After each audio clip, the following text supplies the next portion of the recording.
घर में उस समय अफरा तफरी मच जाती है जब 6 साल का मासूम लोकेश कहीं दिखाई नहीं देता। घर परिवार के लोग उसकी तलाश करना शुरू कर देते हैं और काफी तलाश करने पर उसका कुछ अता पता नहीं चलता और वही थक हार के पुलिस थाना पहुंचते हैं और वहां जाकर सूचित करते हैं और सभी एकजुट होकर लोकेश की तलाश करना शुरू कर देते हैं।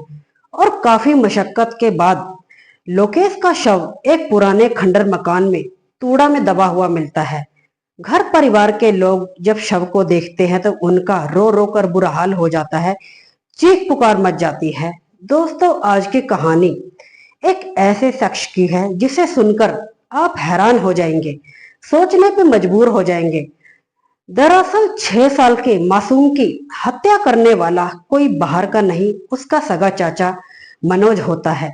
तो चलिए दोस्तों, इस कहानी को विस्तार से जानते हैं कि आखिरकार एक चाचा अपने सगे भतीजे की हत्या क्यों करता है और इसके पीछे का कारण क्या था। तो चलिए शुरुआत करते हैं। नमस्कार दोस्तों, मैं माला सियाल चैनल पर आपका स्वागत है। दोस्तों, आज की कहानी की शुरुआत करने से पहले आपसे एक ही रिक्वेस्ट है, चैनल को सब्सक्राइब कर दें ताकि आने वाले वीडियोस की नोटिफिकेशन आपको मिलती रहे। तो चलिए शुरुआत करते हैं। दोस्तों, आज की सच्ची घटना राजस्थान का जिला अलवर और वहीं का जो थाना लगता है मुंडावर, उसी के अंतर्गत एक गांव पड़ता है सराय कला। उसी गांव का रहने वाला बिल्लू प्रजापत, उसके दो बेटे होते हैं। एक का नाम बिंटू होता है और दूसरे का नाम मनोज होता है। और वहीं मनोज की पत्नी का नाम गीता होता है और वहीं बिंटू की पत्नी का नाम बबली होता है। दरअसल दोनों सगी बहनें होती हैं। घर परिवार में सब कुछ बढ़िया चलता है और वहीं जो मनोज होता है वो नशे का आदी होता है, शराब पीता है और कहीं अलग अलग तरह के नशे करता है और आए दिन पति पत्नी में काफी झगड़े होते हैं। और यहाँ तक कि घर का राशन का सामान भी नहीं डलवाता और यहाँ तक कि बच्चों की फीस नहीं भरता। पत्नी काफी परेशान रहती है और जो घर का राशन वगैरह होता है कभी उसका जेठ बिंटू डलवा देता है और कभी उसके मायके वाले डलवा देते हैं और ऐसे करके ही उसका गुजारा पानी चलता है।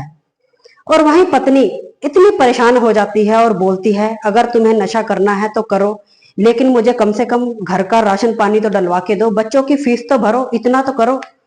और वहीं मनोज रोज रोज का नशा करता है और जितना ही पैसा वगैरह इनकम आती है सब नशे पानी में उड़ा देता है। और एक दिन लड़ाई झगड़ा इस कदर बढ़ जाता है कि गीता अपने मायके चली जाती है और पत्नी के जाने के बाद काफी नशा भी करता है और एक दिन कुछ ऐसा करता है जिसे सुनकर दोस्तों आप हैरान हो जाएंगे। वो एक तांत्रिक के पास जाता है और उसे अपनी पूरी बात बताता है और बोलता है कि मेरी पत्नी को मैं अपने वश में करना चाहता हूँ, कुछ ऐसा कर दो ताकि मैं कितने ही नशे कर लूं, कुछ भी करूं, कुछ भी अयाशी करूं, लेकिन मेरी पत्नी मुझे रोका टोकी ना करे। और वहीं तांत्रिक बोलता है तुम्हारा काम हो जाएगा, तंत्र विद्या करनी पड़ेगी, 12,000 रुपए का खर्चा आएगा और इसमें 6 साल के बच्चे की बलि चढ़ेगी, उसका खून चाहिए होगा और उसका कलेजा चाहिए होगा। मनोज इस बात के लिए तैयार हो जाता है और वहीं जब रास्ते में अपने घर की तरफ जाता है तो सोचता हुआ जाता है कि बच्चा तो घर में ही है, बाहर क्यों जाना। तो फिर वो बनाता है एक खतरनाक प्लान।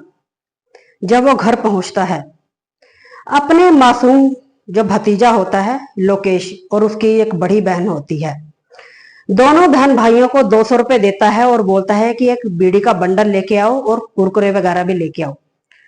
दोनों बच्चों को लेने के लिए भेज देता है और उनके 5-10 मिनट के बाद ही उनके पीछे पीछे मनोज भी निकल जाता है।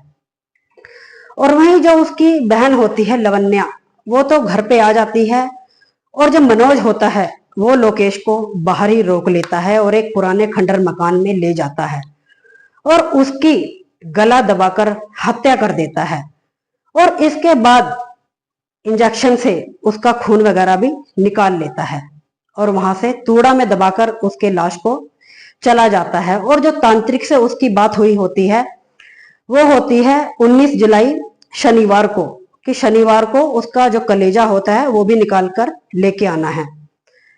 और वहीं उसके शव को वहीं तूड़ा में दबा देता है और अपने घर चला जाता है। और इसके बाद घर परिवार के लोग जो होते हैं, दोपहर के लगभग 19 जुलाई का दिन होता है, शनिवार का दिन। घर के लोग जब देखते हैं कि लोकेश कहीं दिखाई नहीं देता और काफी परेशान हो जाते हैं, उसकी तलाश करते हैं, उसका कुछ अता पता नहीं चलता और वहीं थक हार कर पुलिस थाना पहुंचते हैं और वहां जाकर रिपोर्ट लिखवाते हैं कि 6 साल का बेटा लोकेश लापता हो गया है और उसका कुछ अता पता नहीं चल रहा।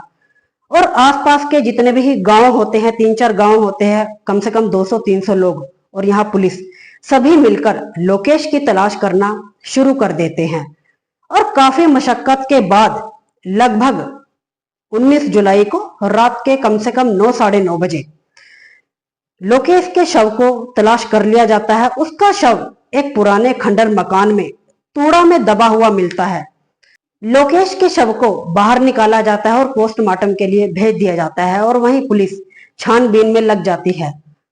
और वहां के जो सीसीटीवी कैमरा होते हैं और वहां पर 3 संदिग्ध व्यक्ति मिलते हैं और जिसमें उसका चाचा मनोज भी होता है और वहीं मनोज को गिरफ्तार कर लिया जाता है और उससे पूछताछ की जाती है। पहले तो वह काफी इधर उधर की बातें करता है, लेकिन पुलिस जब सख्ती में आती है तो पूरी कहानी बताता है कि उसकी पत्नी जो उसके नशों से काफी परेशान हो चुकी थी और परेशान होकर अपने मायके चली जाती है, जिसके चलते वो एक ऐसा प्लान बनाता है। वो एक तांत्रिक के पास पहुंचता है। तांत्रिक उसे बताता है कि काम तो हो जाएगा, 12,000 रुपए लगेंगे और 6 साल के बच्चे की बलि चढ़ेगी, उसका खून चाहिए और उसका कलेजा चाहिए। और तब उसकी पत्नी अपने मायके से लौट आएगी और जो वो कहेगा हर एक बात मानेगी। पुलिस जब मनोज की बात सुनती है तो सुनकर हैरान हो जाती है और उसके बयान पर वो जो सुनील कुमार तांत्रिक होता है उसे भी 21 जुलाई को गिरफ्तार कर लिया जाता है और उससे भी पूछताछ की जाती है और पूरी कहानी निकलकर सामने आती है और दोनों को ही जेल में डाल दिया जाता है।